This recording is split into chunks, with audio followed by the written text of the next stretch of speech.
안녕하십니까. 해부학적 운동의 김수범입니다. 자, 이번 시간은 여러분들 알고 계시는 그 어깨면이라고 표현되는 용어 있죠. 이 용어를 가지고 후면 삼각근, 그리고 측면 삼각근, 전면 삼각근, 나아가서 전거근과 관련된 기준의 사용 기준을 어떤 방식으로 우리가 트레이닝의 각도를 설정을 하면 좋은지를 좀 한번 설명해 보는 시간을 갖도록 하겠습니다. 자, 먼저 우리가 운동할 때 가장 중요한 게 뭐라고 생각하시나요?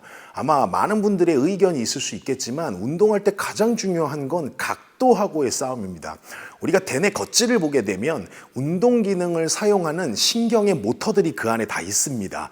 결국에는 핵이 있다는 의미예요. 근데 이 핵을 타고서 신경이 그 뼈대근하고 연결이 되거든요. 그러니까 명령이 나갈 때 그 뼈대근이 활동을 하면서 해당 관절의 움직임이 일어나는 겁니다. 자, 근데 좌표, 즉 각도가 정확하지 않으면 우리가 원하는 근육의 활성도를 주는 게 불리해지는 상황이 생겨요. 여기서 불리하다라고 하는 건 전체 활성도가 일어나지 않는다라는 의미예요. 그래서 운동을 표현하고자 할 때 어떤 근육을 내가 사용할 거야 라고 목표 근육을 정했다면 흔히 우리가 이걸 아고니스트, 주동근이라고 표현하죠.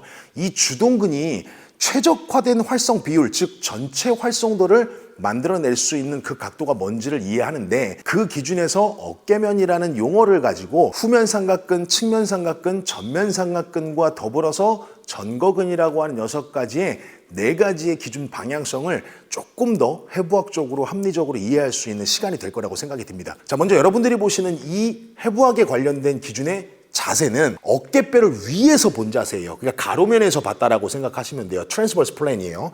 자, 위에서 요 방향성을 놓고 있는 뼈는 쇄골이 되겠죠. 그리고 요 녀석은 견갑골이 됩니다. 여기가 흔히 말하는 에이크로미온이 되고 여기가 스카폴라 스파인이라 그래서 견갑극이라고 흔히 표현을 하죠. 자, 그리고 여기 표현된 요 빨간 색깔 보이죠? 요 녀석이 극상근입니다. 자, 극상근을 기준으로 제가 직선에 길이를 하나를 그어보겠습니다. 이 정도 각도가 나옵니다. 이걸 우리가 스캡션 또는 어깨면, 즉 스카폴라 플랜이라는 용어를 사용합니다. 근데 우리가 운동을 할 때 여러분들 아마 이런 용어 들어보셨을 거예요. 시상면, 이마면, 가로면이라는 용어가 있습니다. 자, 시상면, 이마면, 가로면이 뭐냐면 축이 3개가 있는데 좌표 평면에서 X, Y, Z축을 내 몸으로 갖고 와서 바꾼 용어가 시상면, 이마면, 가로면이에요. 그러니까 이 시상면이라고 하는 건 마치 축이 이렇게 박혀서 앞뒤로 움직이는 걸 표현할 수밖에 없어요.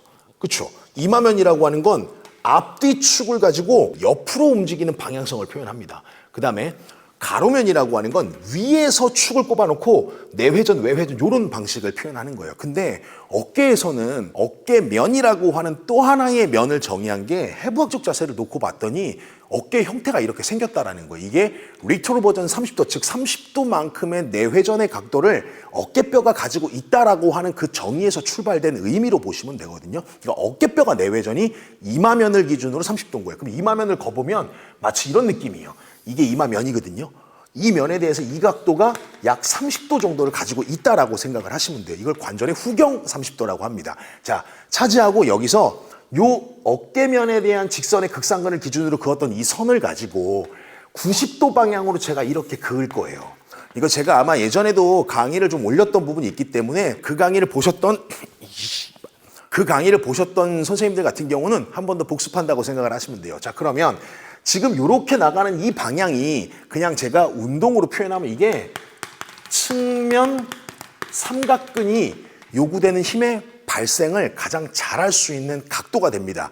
그리고 측면 삼각근과 더불어서 플러스 극상근이라고 하는 녀석도 활성 비율을 높게 가져갈 수 있는 각도가 돼요. 그러면 이 각도를 다루는 운동 동작을 좀 표현을 해보면 그게 바로 사이드 레터럴 레이즈라고 하는 흔히 여러분들께서 약어로 쓰시는 사레레가 되는 겁니다. 근데 제가 사레레를 좀 초급자분들이나 운동을 처음 하시는 분들 또는 지도자분께서 고객이 운동의 경험이 좀 부족하다라고 표현되는 그 상태를 갖고 있는 고객이라면 가급적 시키지 마라라는 얘기를 하는 이유가, 이게 나중에 어깨관절 안을 들어가서 놓고 보게 되면 이 관절의 부피가 어깨면이 가장 큰 자세예요. 그러다 보니까 위팔뼈라고 하는 상완 골두 있죠. 휴머럴 헤드가 어깨관절의 공간적 크기가 큰 자세다 보니까 이런 병진 운동을 크게 가져가게 돼요.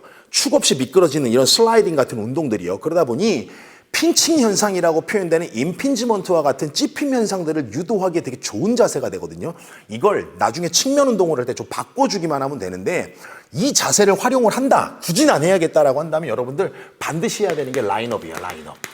라인업이 어깨 및 공간의 크기를 이미 완전 벌림 상태가 요구되는 그 각도만큼 충분하게 확보를 해놓고 측면 삼각근에 대한 기준의 발달을 주고자 할 때 안정성을 잡아놓고 레터럴 레이즈를 진행을 하는 거라 물리적 스트레스를 최소화시킬 수 있는 동작이 되는데 라인업 동작이 안 된 상태에서는 사레레를 진행했을 경우에 극상근의 극단적 스트레스나 또는 임핀지먼트와 같은 어깨의 찝힘 또는 과도한 어퍼 트라페지우스의 사용 비율 기준 자체가 증가될 수 있다는 점은 알고 계시고 라인업이 안 된다고 판단되시면 사레레는 좀 추천을 드리고 싶지는 않습니다. 다른 동작들도 많이 있으니까요. 그렇게 보시면 되고 첫 번째는 후면을 좀 다뤄볼 거예요. 그러면 자 어깨면을 기준으로 직선에 제가 선을 90도 방향으로 하나를 더 그었어요. 그렇죠? 그러면 이 앞쪽으로 가는 걸 우리가 뭐라 그러죠? 전면 삼각근이겠죠? 그럼 이 전면 삼각근을 표현하는 운동의 용어가 뭐죠? 프론트 레이즈죠. 반대로 일로 와볼게요. 지금 이 뒤로 가는 방향은 후면 삼각근이거든요. 이 후면 삼각근을 표현하는 용어가 뭐죠? 리어 델토이드. 이렇게 운동으로 표현을 하죠. 자, 어떤 뼈대근을 정했을 때 여러분들이 동작과 연결을 하면 그 뼈대근을 좀 암기하기가 쉬워요. 사실은 신경과 연결을 해야 되는데 그냥 이렇게 1차원적으로 암기를 하시는 것도 도움이 좀 많이 될 수 있습니다. 자, 참고하시고 자, 후면 삼각근을 그러면 운동한다라고 가정하면 전면 삼각근이 이런 동작이 아니죠. 왜요? 지금 평면 좌표에서 놓고 보면 이 각도를 표현하는 게 아니잖아요. 그렇죠? 그러니까 직선에 대한 방향으로 프론트 레이즈를 실시하는 게 아니라 어깨뼈가 30도만큼 내회전되어 있는 리토르 버전 30도라고 표현되는 관절의 후경 30도를 갖고 있기 때문에 여기서 전면 삼각근이 작동을 하려면 90도 면에서 운동면이 일어나야 되거든요. 그러면 이런 방향이 되는 거예요. 이런 방향이. 이게 전면 삼각근이에요. 그러면 여러분들이 생각하는 후면 삼각근은 어떻게 하면 되겠어요? 너무 간단하죠. 자, 앞으로 가면 전면이니까 뒤로 가면 후면이잖아요. 그렇죠? 자, 방금 여러분들이 보셨을 때 이런 동작이 전면 삼각근이었어요. 이해되시죠?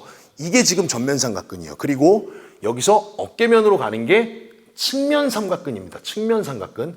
그러면 전면 삼각근 기준에서 놓고 보면 자, 이렇게 왔던 게 그냥 후면에서 놓고 보게 되면 제가 똑같은 방식을 뒤에서 좀 보여드리는 거예요. 자, 이렇게 가게 되면 후면이에요. 근데 여러분들 보시기에 상완 삼두근도 지금 힘 많이 들어가는 거 보이죠? 근데 나는 후면 삼각근을 좀 공략하고 싶어 라고 판단하신다면 다른 거 없어요. 그냥 여기 이렇게 잘 보일래나?